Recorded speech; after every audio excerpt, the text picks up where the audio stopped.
ndichitenda koga. Pamwe apa handipazivi, asi ipapo poga pandakamira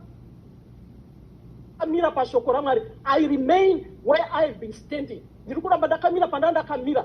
Hapana chiri kuzonditsudunusa, hapana chiri kuzondizunungusa. Ndinogona kumbozununguka asi handibvi. Ndiri kuramba ndiripo. Remain or stay in that place where you have been occupying.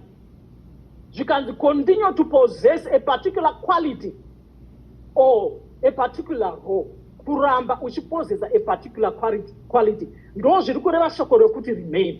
Saka ndabva ndanzwisisa kuti kana Mwari vari kutiti isusu tiri kuungana pano, remain joyful, remain patient, remain faithful, or remain steadfast.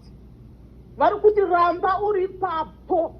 Vamwe vanogona kubva pavakamira, vamwe vanogona kuneta kudzokera kumashure, zvinhu zvarema, ma-issues of life auya, unogona kubva.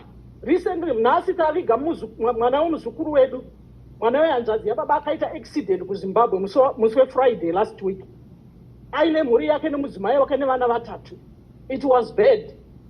Mudzimai achiri muhospital, vana vese 4 vakaita operation. The husband just akabuda kusera nezuro. Taviga mwana nhasi kuZimbabwe.